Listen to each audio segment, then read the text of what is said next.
Bueno fuera que tomaras la mano del que esté a tu lado, la levantes un minuto conmigo y recordes una cosa.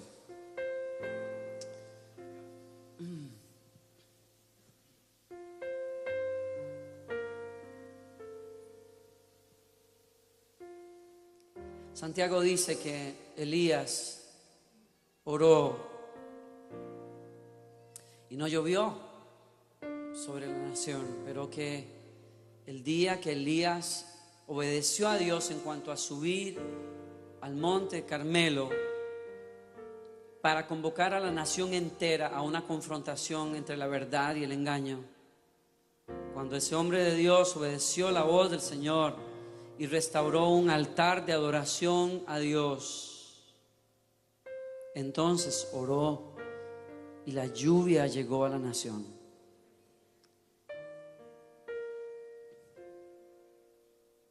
Se dirá que los directores de alabanza siempre terminamos hablando de adoración y cosas así, pero es que eso es lo que dice el texto, es lo que dice la verdad.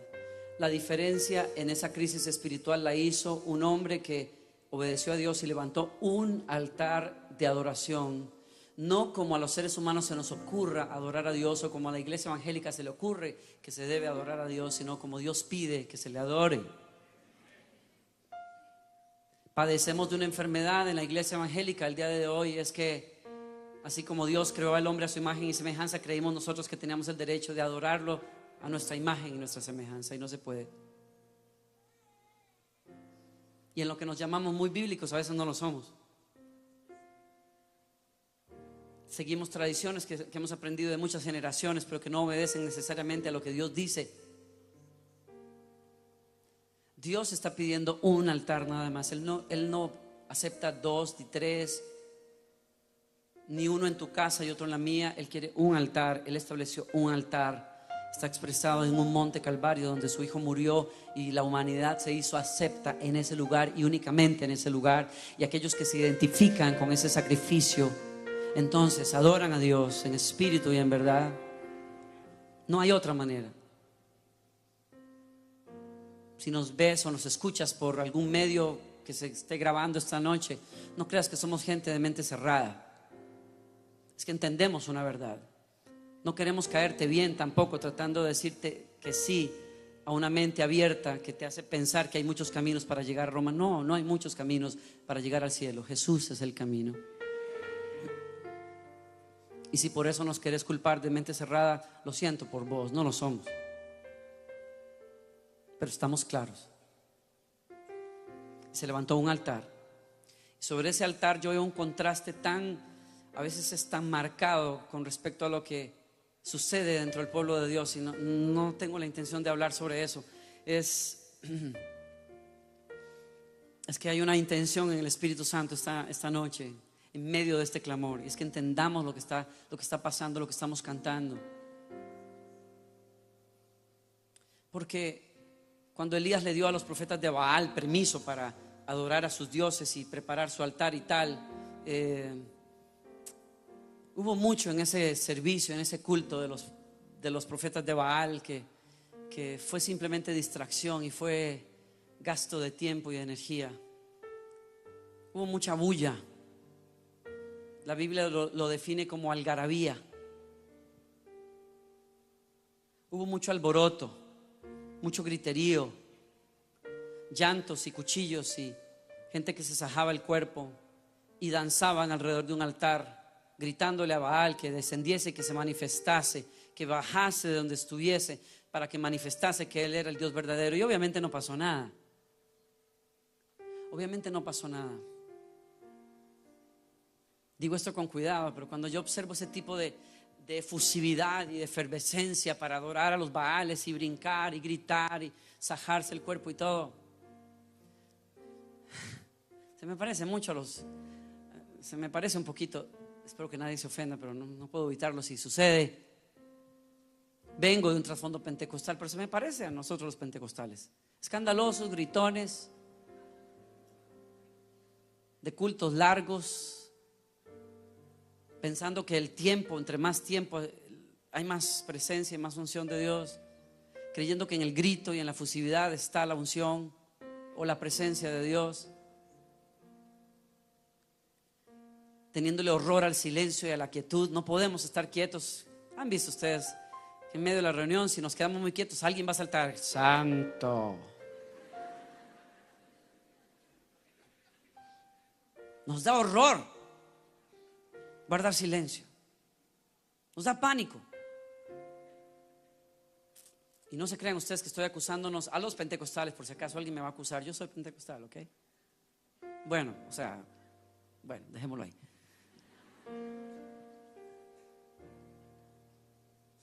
Pero había todo ese tipo de cosas, actividad y mucha cosa. Y había ese acercamiento hacia la presencia incluso de como que hacerla venir, que es muy propio también de nosotros. Cantemos más, subamos el volumen, músicos, subamos volumen, subamos porque va a venir. Y en contraste, porque no quiero detenerme, en contraste, cuando ellos han acabado y no sucede nada, entonces Elías es un ejemplo tan brutal de un hombre que entiende el papel profético, pero no es lo profético de la bulla y no sé, del glamour a veces que le ponemos a lo profético. Es profético en lo sencillo de ser obediente en el tiempo correcto, haciendo lo que hay que hacer en la oportunidad que Dios da. Y en ese sentido el hombre los deja y entonces dice: ¿ya acabaron con su cosa? Sí, ok, ahora me toca a mí. No tocó trompetas delante de él, no cantó 2 o 3 canciones de alabanza antes para calentar el ambiente. No había un órgano para suavizar las emociones. No había nada de eso.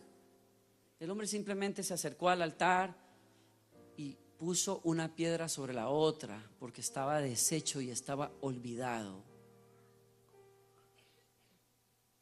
Él amaba ese lugar. Y luego que hubo acomodado eso, pidió una zanja alrededor. Y luego agua, tinajas y tinajas de agua. Porque la prueba de la veracidad y de la realidad del Dios que él estaba adorando era que fuego descendiera del cielo.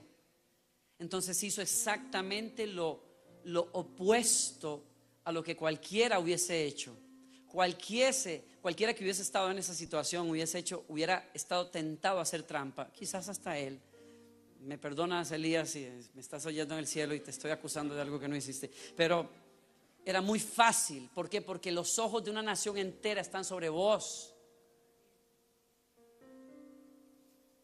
Y él dijo: para no tentarme, para que este pueblo entienda que esta cuestión es o está o no está, o es cierto o no es cierto, pero no hay áreas grises aquí.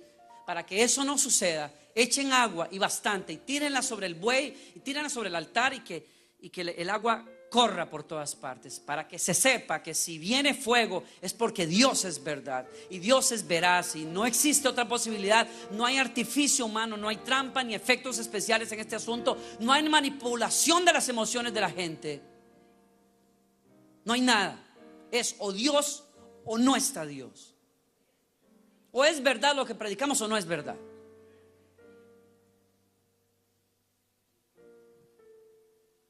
Y sin hacer mucha bulla, se hincó ahí y dijo: Señor,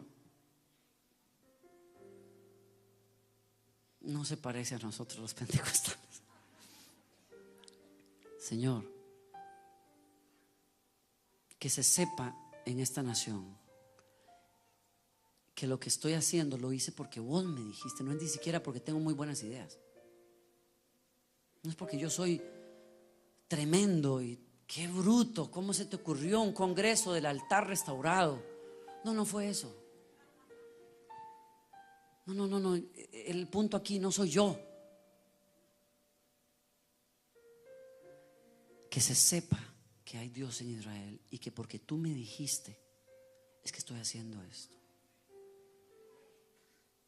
Y que este es el enfoque correcto, que tu pueblo se vuelva a ti. ¿Cuándo será que los pentecostales vamos a entender que esto no se trata de personalidades que van a hacer diferencia en un país? el propósito que Dios tiene es tan grande que no se puede cumplir a través de personalidades carismáticas. No se puede. La única forma en que el propósito de Dios se va a cumplir es a través de un pueblo que se vuelve en devoción a Dios.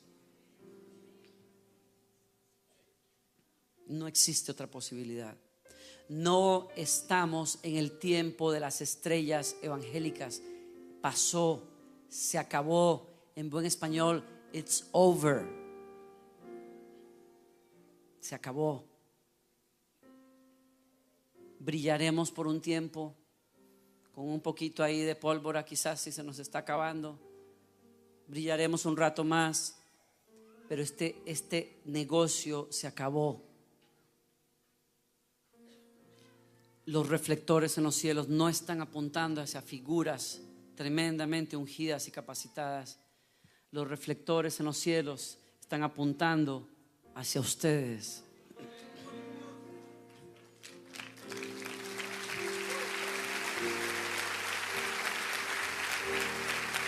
Este es el tiempo del pueblo de Dios. Este es el tiempo del pueblo de Dios. Este es el tiempo del cuerpo de Cristo. Este es el tiempo de la manifestación de los hijos de Dios. Este es el tiempo. Este es el tiempo de la iglesia.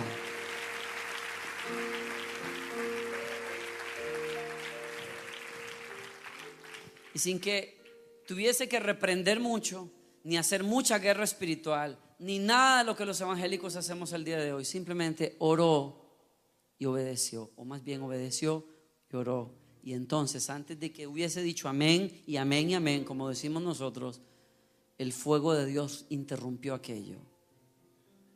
Y fue claro como la noche es distinta del día, que en el instante en que un altar de adoración genuina se restaura, o sea, la devoción del pueblo de Dios se renueva y se restaura. Cuando eso sucede, cuando eso realmente sucede, el respaldo de Dios, la manifestación de Dios en su pueblo y en medio de su pueblo es tan tremenda, es tan palpable, es tan obvia, que las personas que han estado engañadas en esta historia por demonios y por argumentos ajenos y hostiles hacia Dios, esas personas que estuvieron guiadas por reyes envueltos en brujería y en hechicería y en porquerías de ese tipo, esas personas no tuvieron que pasar por cursos de liberación, se tiraron al piso y adoraron a Dios de inmediato.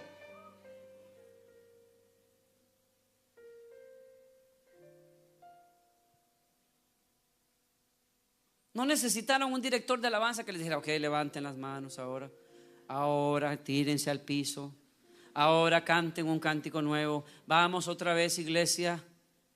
No necesitaron directores de alabanza,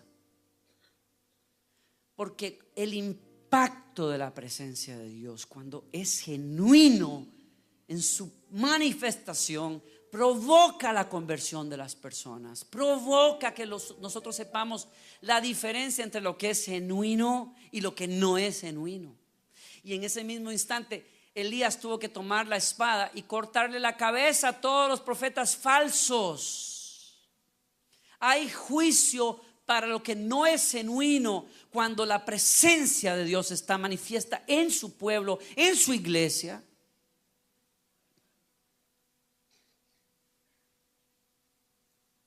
¿Están aquí todavía?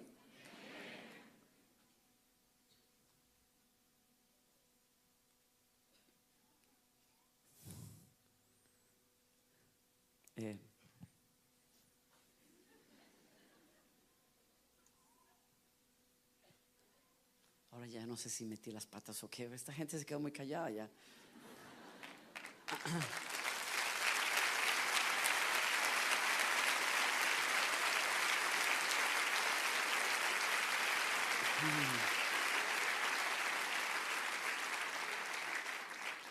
Permítanme que diga una cosa más. Yo no estoy juzgando la sinceridad suya, porque juzgaría la mía también. Pero vuelvo a insistir que el punto clave en toda esa historia, que para mí es profética, habla de nuestros tiempos en ese sentido. Es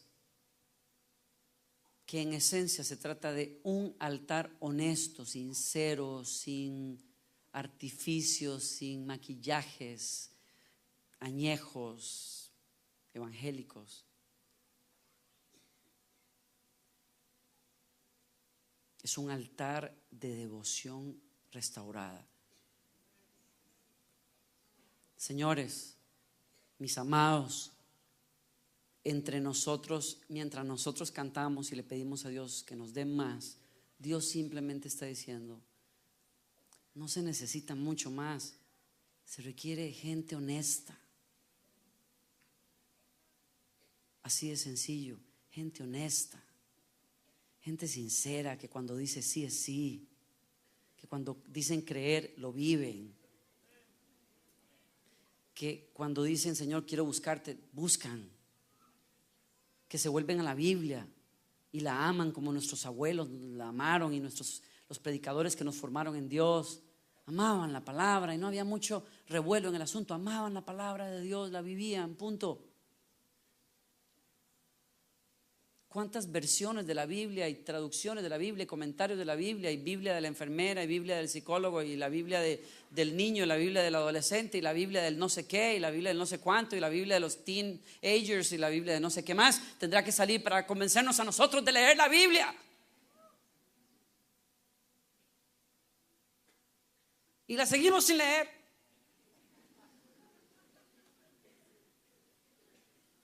Uy, ahora sí estoy preocupado.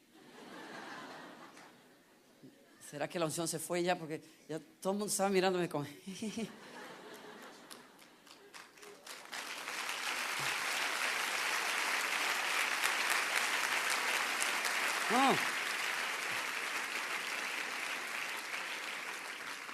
¿Ya se cansaron ahí ustedes? ¿Están bien todavía?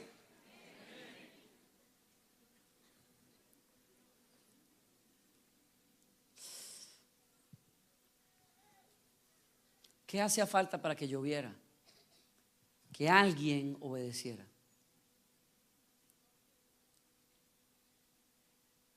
Y ese alguien no es mejor que usted ni que yo.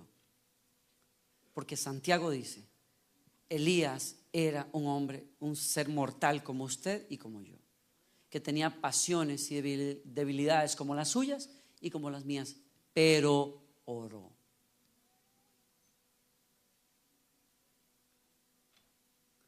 Dale un codazo al que está a tu lado y decirle: Elías era como vos.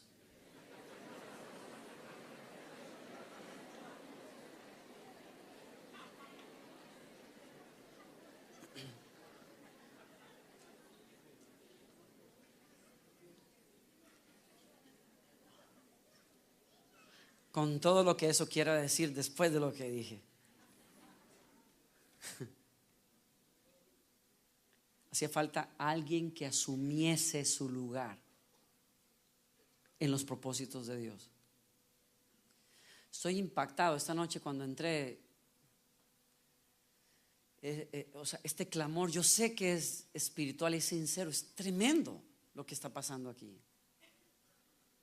O sea, yo no tengo la menor duda que usted está cantando con el alma y con el corazón, y que usted está diciendo esto de lo profundo de su espíritu. También lo sé. No estoy parado aquí adelante para juzgar. No, yo quiero cantarlo igual que usted. Pero yo quiero saber si cantarlo se queda allí o querrá decir algo más Dios cuando estamos diciendo haz llover. Y sospecho y me temo y me preocupa que sí.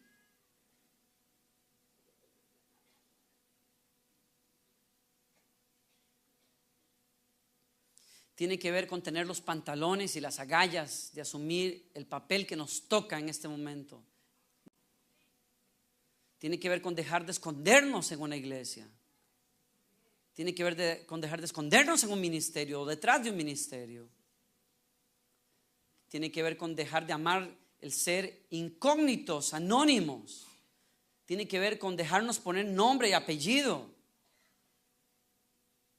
y hablar y asumir nuestro lugar tiene que ver con dejar de estar callados cuando todo el mundo habla y no hay alguien que escriba una columna hablando de lo que Dios quiere decir o de lo que piensa el pueblo de Dios. Mientras toda la gente habla las estupideces que a veces se hablan, nosotros guardamos silencio.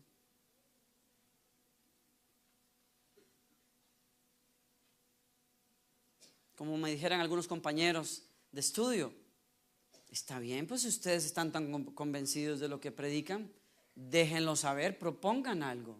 Pero es que no escuchamos ninguna propuesta de parte de ustedes. ¿Cuál propuesta tienen ustedes para estos problemas sociales? ¿Cuál propuesta tienen ustedes para estas leyes? ¿Qué proponen ustedes? Ustedes no proponen nada. Eso fue lo que se me dijo. Ustedes no proponen nada.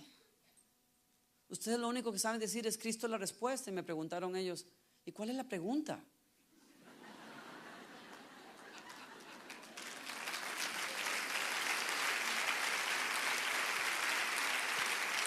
O sea,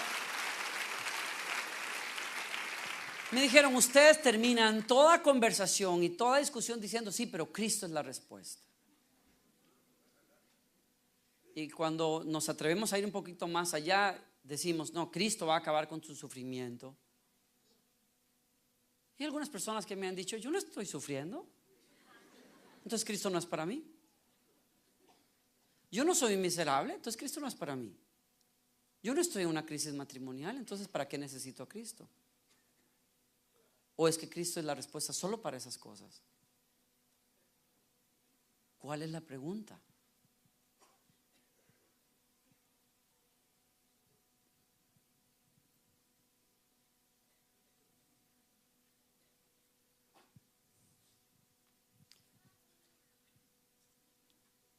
A Elías el Señor lo mandó 3 años a esconderse cerca de un arroyo.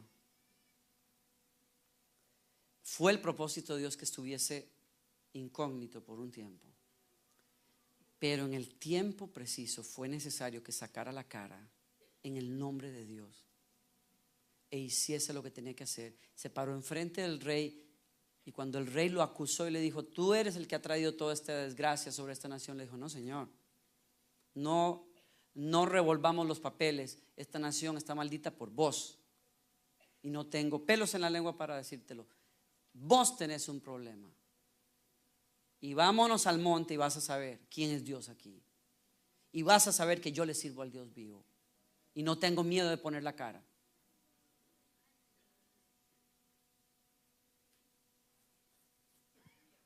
Haz llover tiene que ver con estar dispuestos nosotros a contestar esa oración también, diciendo, cuando llueva, yo quiero ser parte del asunto, Señor. Cuando florezcan tus propósitos, yo quiero participar en eso.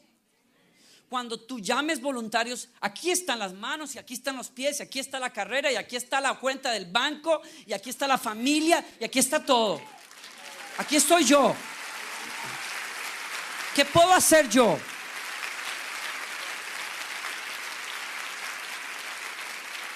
¿Qué me pedís vos que yo haga? ¿Qué me pedís vos que yo haga? Hay jóvenes y hay personas que están escuchándonos en una reunión y cuando hacemos un llamado para aceptar el llamado de Dios, los jóvenes vienen adelante. Yo fui uno de esos. Yo vengo adelante y yo quiero que alguien ore por mí porque yo quiero servirle a Dios. Tengo 15, 14 años, a los 16, a los 17. Yo pasé adelante en los campamentos de jóvenes. No los senté a ustedes. Qué poca educación, ¿verdad? Y ustedes tan amables, todos mirándome. Algunas personas ya están a punto de desmayarse y todo, pero así como siéntense, está bien.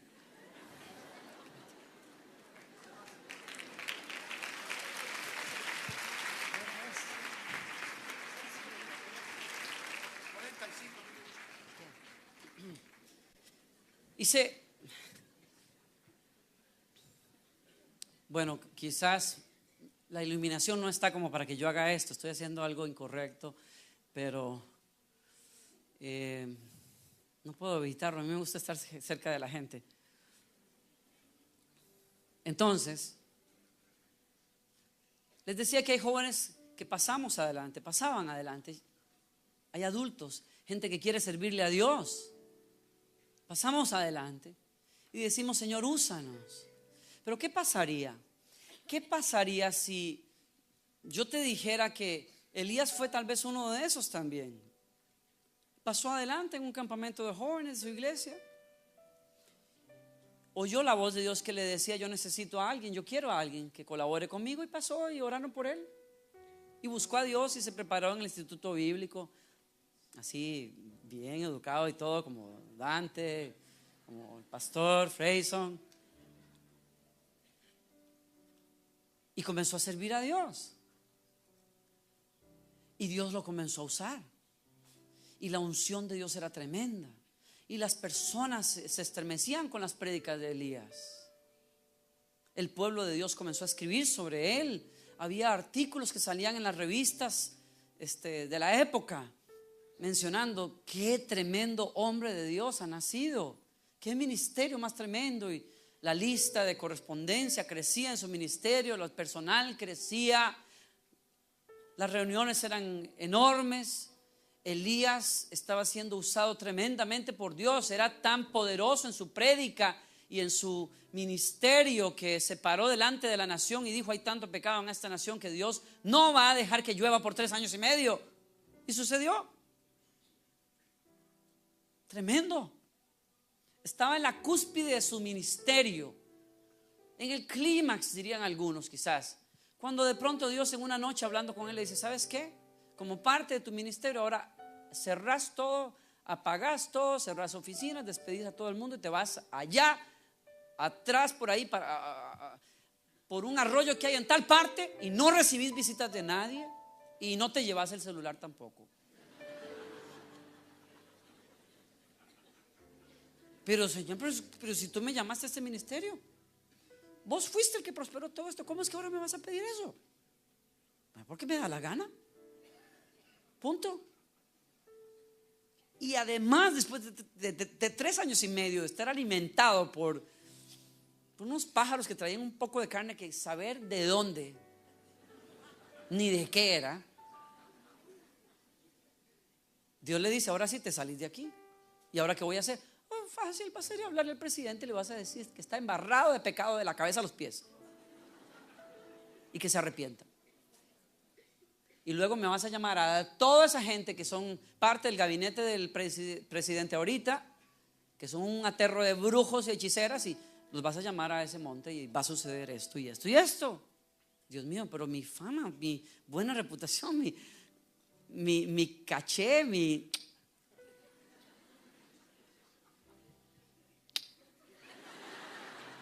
o sea, toda esa cara de buena gente y de predicador y de no sé qué más que yo tengo, que a la gente le gusta, pero ahora voy a salir yo de predicador llorón y así tipo Jeremías, una cosa así. ¿Qué es eso?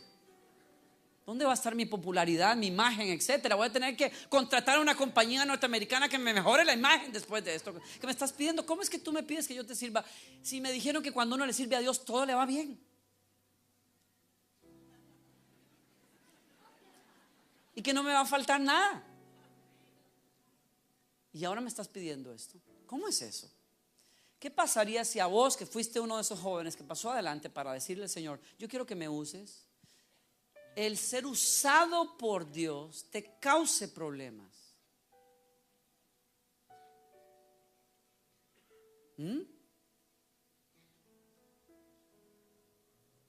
Si no has leído la historia de Elías, te lo vas a encontrar 3 días después huyendo al desierto, tirándose bajo un arbusto y pidiéndole a Dios que lo matara, deprimido, que apestaba.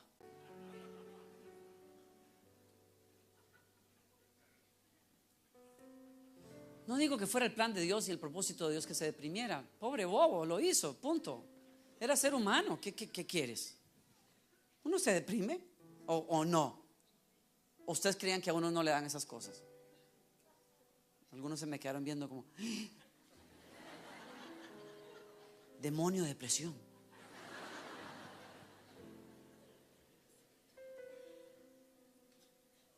No fue el plan de Dios, quizás que le pasara que tuviese esa actitud hacia su problema. Pero el punto es que tuvo un problema serio.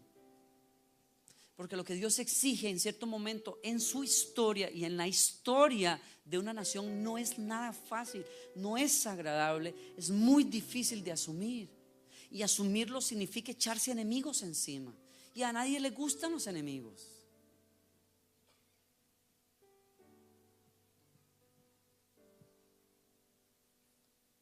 Pero era la voluntad de Dios.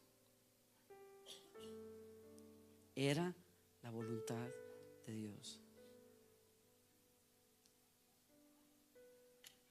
Tengo un conocido por ahí en un país en Sudamérica que es director de una institución de educación media. Y desde que él entró en función ha tenido problemas serios porque es un hombre honesto, íntegro. Y entonces comenzó a hacer una auditoría de todo lo que pasaba en esa institución y comenzó a corregir y a cortar cabezas y a hacer las cosas en orden porque es una institución cristiana. Pero los fundadores se sintieron ofendidos y le han hecho la vida de cuadritos literalmente. Han hablado mal de él, de su esposa, han murmurado contra ellos, los han acusado de cosas, etcétera. Bueno, pasa a veces en las mejores familias, aún en la familia de Dios pasa. Y el hombre me escribe llorando y me dice: ¿cómo puede ser si yo lo que he estado haciendo es la voluntad de Dios? Yo he corregido las cosas que estaban mal en algún momento en que el gobierno viniese. ¿Qué iba a decir de los cristianos? Yo me he preocupado de que las cosas sean claras. ¿Cómo es posible que por hacer algo bueno me castiguen? Y comienza él a divagar en interpretaciones y argumentos. ¿Y será que hice algo mal? ¿Y será que Dios? ¿Y será que aquí, que allá? Y de pronto lo paré y le dije: ¿y qué si era la voluntad de Dios? Me dijo: Dios no me puede hacer eso a mí. Y le dije: ¿quién dice que no? Su hijo estaba subido en el trono, adorado por ángeles, reverenciado y respetado, y fue la voluntad del Padre bajarlo de allí, a ser abofeteado, a que le arrancaran la barba, a que le dieran golpes en su nariz, a que le atravesaran con una corona de espinas y a que muriera como un ladrón colgado desnudo delante de sus familiares y delante de toda una nación. Y nunca dijo por qué. Segurísimo hasta el último aliento dijo: es la voluntad de mi Padre, nací para esto, yo sé cuál es mi propósito en la vida.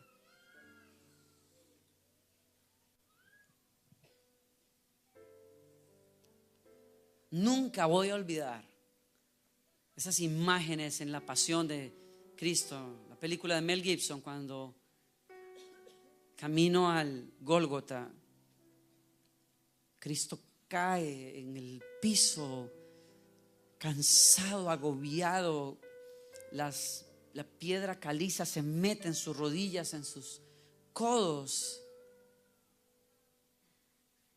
y algunas personas tratan de ayudarlo, y él lo único que hace es incorporarse otra vez a como él puede, y lo primero que pide, en vez de esquivarlo, la cruz, y vuelve a abrazar esa cruz, como diciendo: nadie me va a apartar de mi destino, amargo como es. Esta es la voluntad del Padre. Y sé que Él es bueno aunque no lo sienta. Sé que Él es bueno aunque no lo entienda.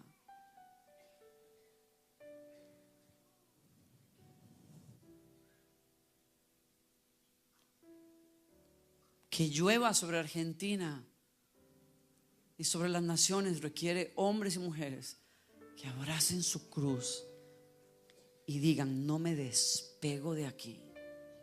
No me importa lo que digan, no me importa lo que sienta, no me importa cómo un mundo secular interprete. Yo sé por qué nací.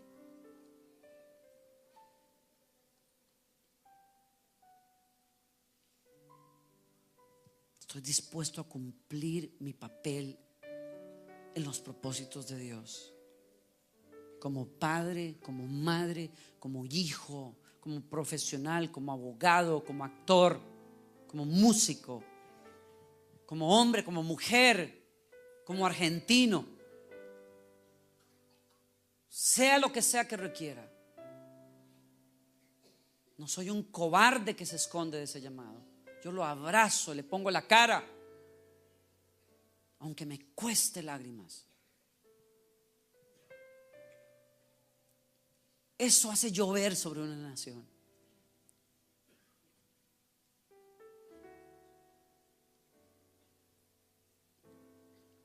Hace unos años venía de paso por Miami. Siempre me quedo en casa de unos pastores amigos míos que quiero mucho. Habían preparado la habitación, pusieron una grabadora, pues, músico, qué sé yo. Me dejaron un cassette por ahí para que lo escuchara. Cuando subía a descansar me dijeron: hay un disco nuevo que nos llegó, escuchalo, está muy bonito. Lo puse. Comenzó a correr y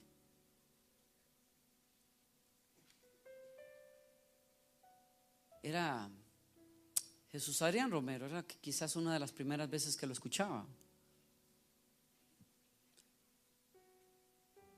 Jesús, Señor de la creación,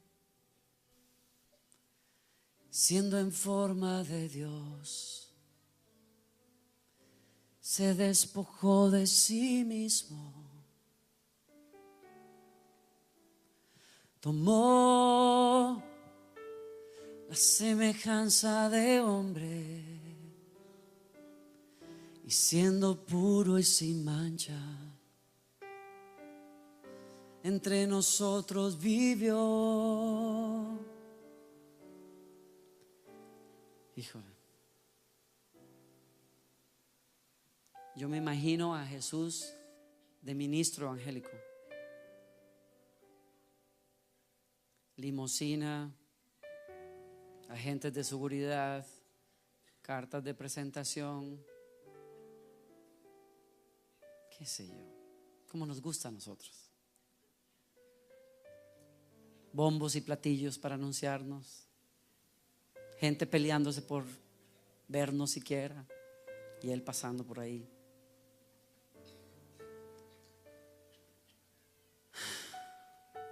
Estamos lejos.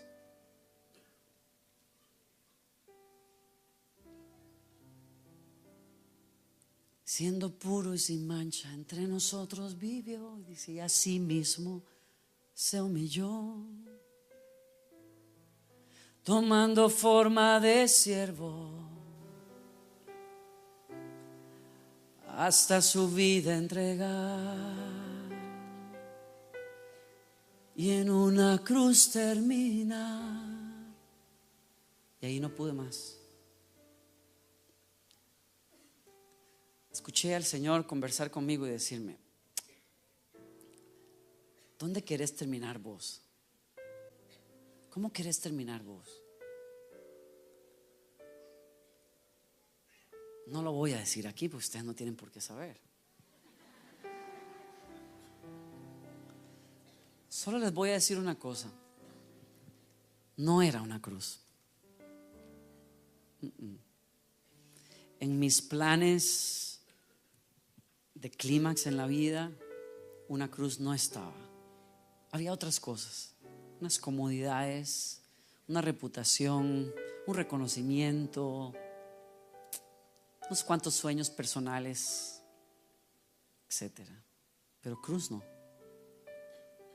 Y lloré avergonzado, como lloro hasta el día de hoy, porque como ser humano no he cambiado mucho. Me gustan las cosas triviales de la vida.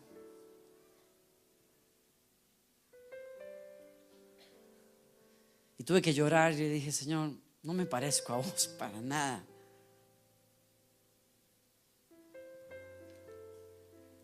Pero mi Señor, el que me compró y me salvó, desde su cuna apuntó hacia una cruz.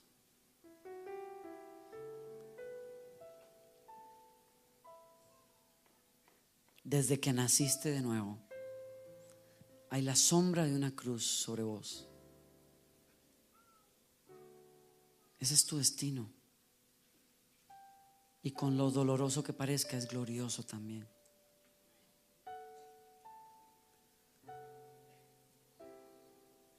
Algunos dicen por ahí, el Señor sufrió en la cruz para que nosotros no tengamos que sufrir. Alarma. El evangelio del siglo XXI apareció. El evangelio de la comodidad. No, señores, el Nuevo Testamento no enseña eso. Enseña que el Maestro sufrió para dejarnos ejemplo a nosotros. Porque si con dificultad y con lágrimas ganó la batalla, a ti no te va a tocar más fácil. Lo que sí puedes saber es que Él va a estar allí para ayudarte.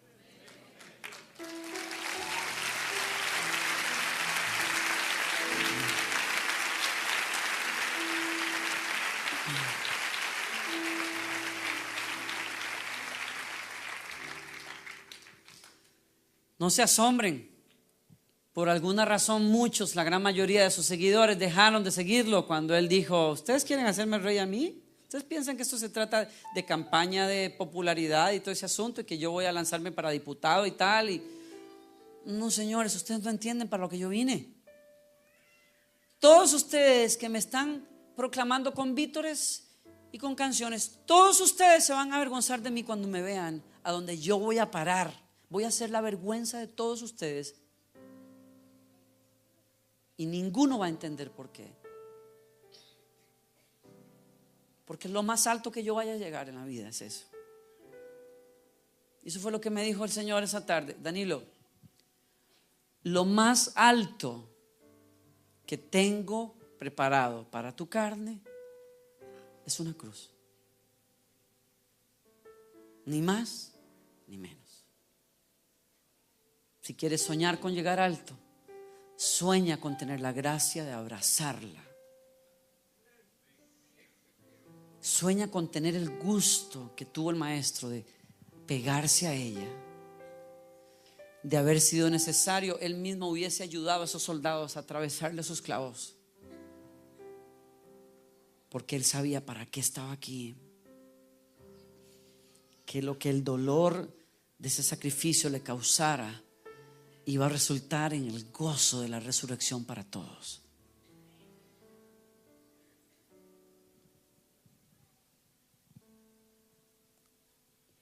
Algunas personas que están escribiendo artículos sobre Jesús en la National Geographic a lo largo de los años han dicho ya: fue un accidente. Fue un accidente, fue una coyuntura difícil en la que Jesús se encontró el carpintero y de pronto no pudo, se le escapó todo de las manos y paró clavado en una cruz. No, señores, Él supo ponerse en el punto donde Él tenía que estar. Y Él sabía que lo que iba a recibir no eran aplausos, eran clavos. Pero Él entendía y era valiente para aceptar su destino. Y vos vas a necesitar ser valiente para decirle sí a Dios cuando la oportunidad y la ocasión se den para que tu vida cumpla los planes de Dios perfectos. Y no estoy diciendo como si fuese un mensaje fatalista que todos vamos a morir en maderos.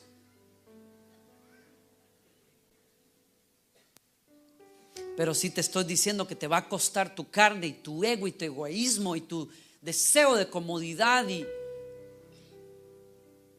tu independencia, tu frivolidad, tu trivialidad. Te va a costar. Y el Maestro está parado aquí todavía hoy diciendo: ¿ustedes quieren coronarme rey? ¿Saben cómo me coronan ustedes como rey?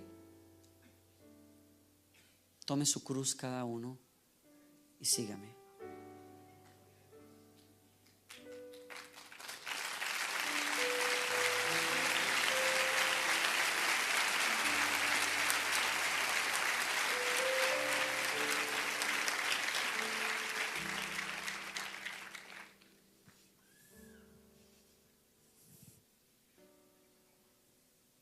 ¿Quieres decirle sí al Señor esta noche?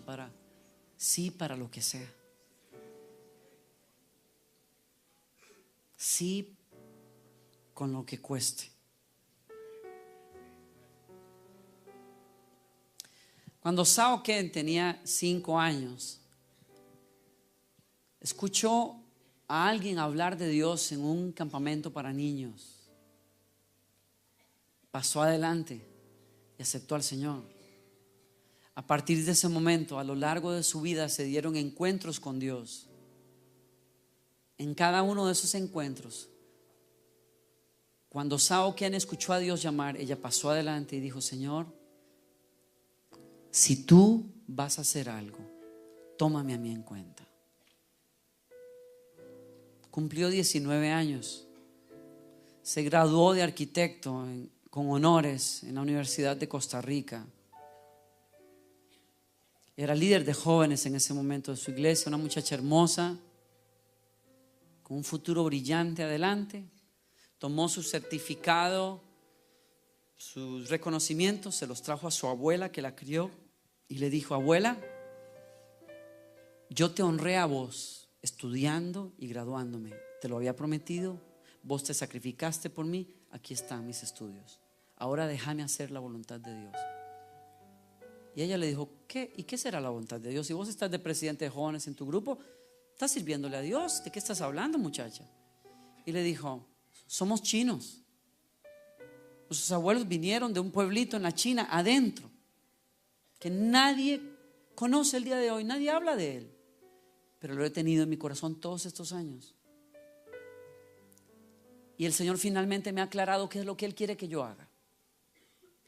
He ahorrado dinero, voy a irme a la China y voy a poner un taller de traducción de la Biblia para ellos. Todo el mundo quiso convencerla de que no. El pastor, su familia, obviamente. La despidieron entre lágrimas y se fue. Llegó a la costa de la China. Se tomó 2 o 3 meses poder internarse allá. Y finalmente se estableció en una pequeña ciudad, 1 hora, hora y media del pueblito. Fue maestra o profesora de inglés por unos 2 años. Y entró en una crisis finalmente, porque en 2 o 3 años nadie se había convertido. Peor aún, le era prohibido entrar al pueblo que quería alcanzar, porque estaba dentro de una lista de pueblos prohibidos para los occidentales. Entró a un ayuno. Los días que entró al ayuno recibió una carta. Su abuelita estaba muriendo. Su hermana, su única, tenía cáncer. Ambas estaban muriendo. Le pedían que regresara. Se tiró al piso y lloró. Y hacer que tu voluntad fuese esto. Tengo 2 años de estar acá, no logro nada, ni siquiera entrar allá. ¿Qué es lo que me falta? ¿Por qué no he podido hacer lo que tú me has dicho por años? Hubo silencio. Pero de pronto se puso de pie.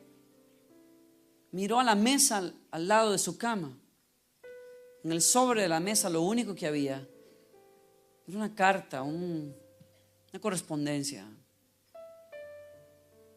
Sus boletos de regreso a Costa Rica estaban allí. Y sin una palabra, ni un ángel cantando, entendió perfectamente. Dios le dijo: lo que a ti te falta para seguir adelante es romper con lo que queda atrás. Tienes puentes que atravesaste que no has quemado todavía. Y tú no puedes recibir lo que yo tengo adelante a menos que sueltes tus amores del pasado.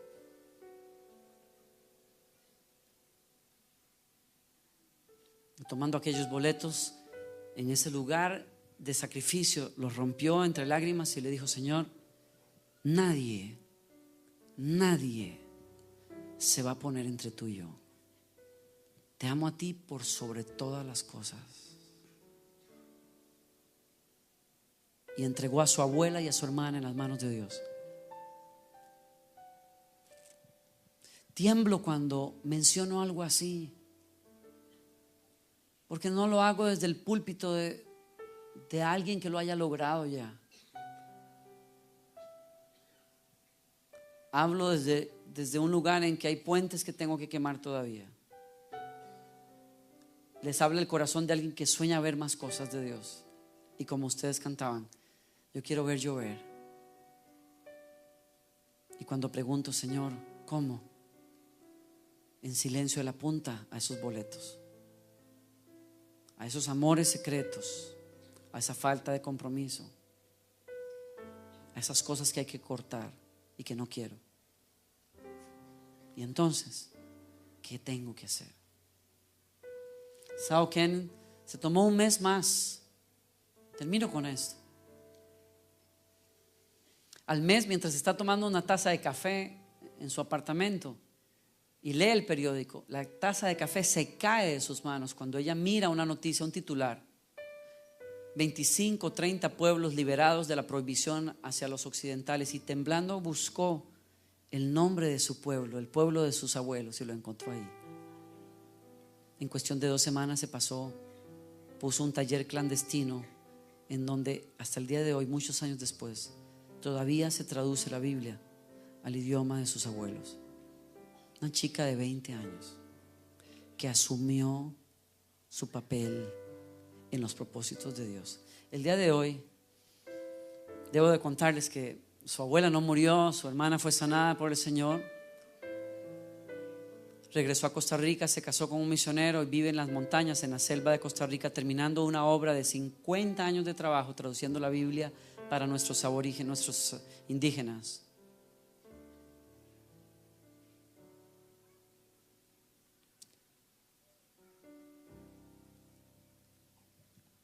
Haz llover, Señor.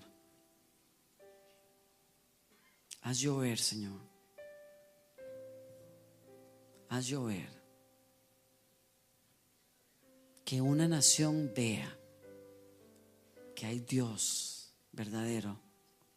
Va a costarle a unos Elías poner la cara y decir: aquí estoy.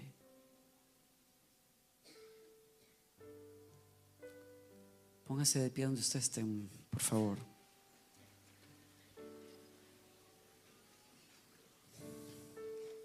Acompáñeme levantando sus manos al cielo, buscando a Dios por unos minutos nada más.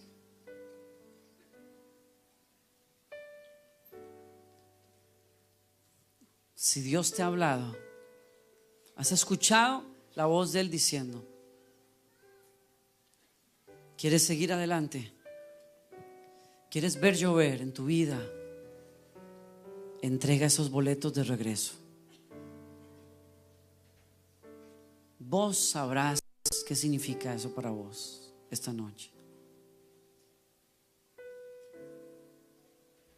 Y donde vos estés, si el Espíritu Santo te ha hablado, presentale esos boletos a Dios, rompelos en la presencia de Dios y decirle al Señor lo que tenés que decirle. Yo no te puedo poner palabras en los labios. Mi oración es muy distinta a la tuya. No sé lo que signifique para vos. Para mí significa algo que lo sé bien. Presentate a Dios donde vos estés. Que la presencia de Dios está aquí para decirte lo que Abraham le dijo a Isaac: Isaac, tranquilo, el sacrificio es muy alto, pero siempre que se sube al monte de Dios, Dios provee.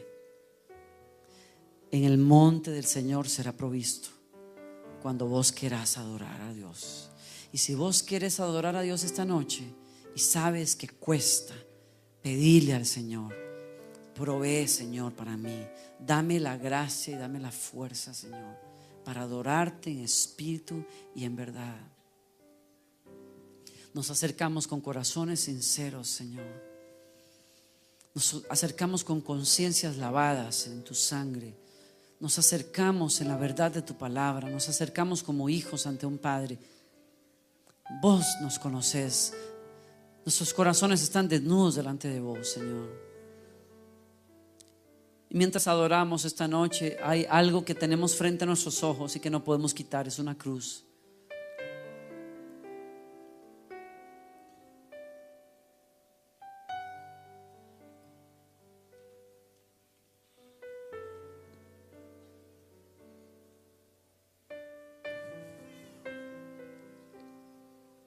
Chicos, es tiempo de entregarse a Dios, es tiempo de dejar la indecisión atrás.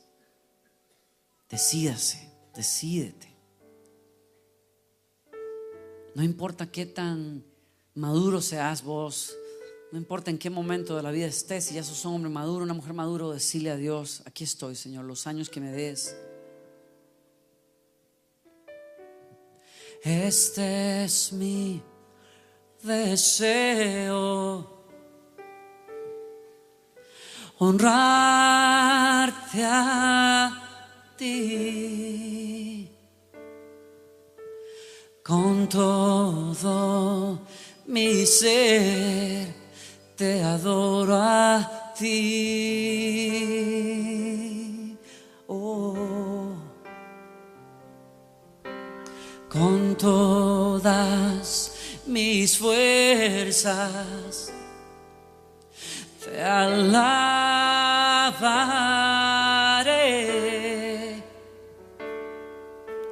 Mi adoración eres tú.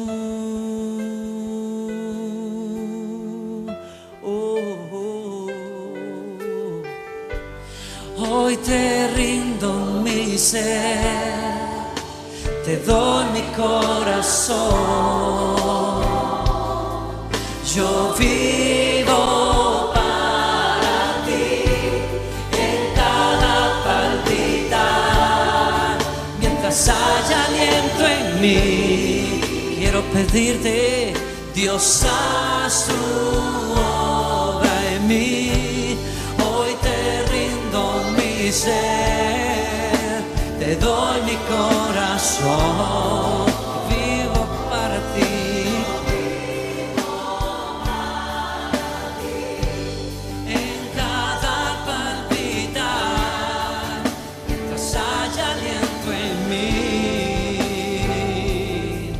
Dios, haz tu obra en mí. Este es mi deseo, este es mi deseo, honrarte a ti